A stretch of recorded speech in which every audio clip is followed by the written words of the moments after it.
Break के बाद एक बार फिर से आपका स्वागत है। आप देख रहे हैं टैक्स गुरु और हमारे साथ आपके सवालों का जवाब देने के लिए जाने माने टैक्स एक्सपर्ट शरद कोहली साहब। कोहली साहब, लोगों के सवाल नहीं, उससे पहले इन दिनों फिर से क्रिप्टो करेंसी को लेकर लोगों का आकर्षण बढ़ता जा रहा है। जब से ट्रम्प साहब आए हैं, लोग बड़े पैसे उसे लगाना शुरू कर दिए हैं। तो मैं समझना चाहता हूँ कि जो लोग क्रिप्टो में पैसे लगा रहे हैं वो सिर्फ मुनाफे पर ध्यान दें कि टैक्स पर भी थोड़ा ध्यान देना चाहिए उनको? नहीं, टैक्स पे ध्यान वर्चुअल डिजिटल एसेट कैटेगरी में आपको पता लगा है क्रिप्टो आ रहा है। आपने ठीक कहा, जब से ट्रम्प साहब आए हैं लोगों को कुछ एक को मुनाफा वगैरह भी देखने को मिला। पहले तो घाटा हो रहा था। 30% सीधा सीधा टैक्स है। जब मैं सीधा सीधा बोलता हूं, ये ध्यान से सुनना चाहिए। ना तो बेसिक एग्जेम्पशन लक्ष्मण काउंट होगी, यानी कि वो जो 2.5 लाख 3 लाख 4 लाख कुछ नहीं काउंट होगा इसमें। ना ही 12 लाख भी नहीं होगा, ना 12 लाख भी नहीं होगा, ना ही टैक्स ब्रैकेट काउंट होंगे, यानी कि 5%, 10%, 15%, कुछ नहीं। सीधा 30%, यानी कि अगर आपको 1 लाख का मुनाफा हुआ, 30,000 रुपए शराफत से सीधा सीधा जमा करा दीजिए।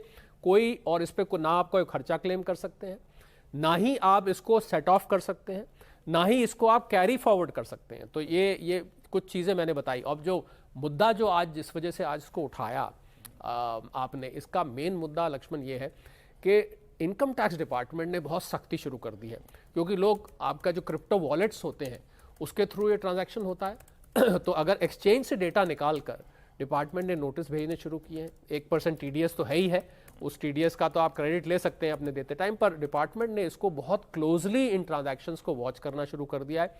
तो मेरी हिदायत सभी हमारे दर्शकों को, टैक्स पेयर्स को ये है कि अगर आप क्रिप्टो में डील कर रहे हैं तो इसको किसी भी तरह से ये ना समझें कि ये भला कौन देख रहा है, भला ये कैसे पता लगेगा, भला ये किसको पता लगेगा।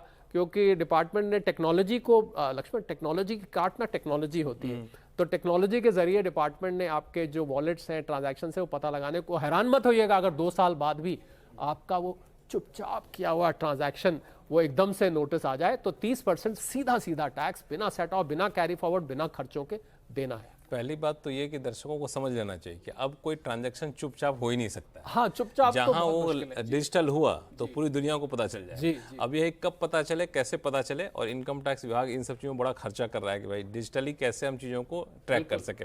और एक जो बात आपने, एक बड़ी इंपॉर्टेंट बात है कि आप भले ही दूसरे मोर्चे पे नुकसान में क्यों ना हो, शेयर बाजार में नुकसान में हो, लॉन्ग टर्म कैपिटल गेंस की जगह पे नुकसान में आप हो, उन सबको इनकम टैक्स विभाग कुछ नहीं सुनेगा, कुछ नहीं ना इसमें। और क्रिप्टो से क्रिप्टो में भी नहीं है, दूसरा एसेट तो छोड़ दीजिए। अच्छा। आप क्रिप्टो, मान लीजिए एक क्रिप्टो करेंसी पे आपको घाटा है, एक पे नुकसान है, या उसी में एक ट्रांजैक्शन में घाटा है, दूसरे में नुकसान है, कुछ नहीं। नहीं, अब आपने क्या बोला कि एक ट्रांजैक्शन में घाटा है, दूसरे में नुकसान, फायदा है। मान लीजिए आपने बिटकॉइन लिया और बिटकॉइन में मुनाफा है, एथेरियम में लॉस है, मैं उदाहरण ले रहा हूं। या उल्टा है तो उसको आपस में सेट ऑफ नहीं कर सकते। या एक बिटकॉइन के ट्रांजैक्शन में मुनाफा है, एक बिटकॉइन के ट्रांजैक्शन में घाटा है, वो भी सेट ऑफ नहीं कर सकते, घाटे का सौदा है तब। और कैरी फॉरवर्ड भी नहीं कर सकते। बेसिक एग्जेम्पशन भी नहीं अप्लाई होगी, टैक्स ब्रैकेट भी नहीं अप्लाई होंगे।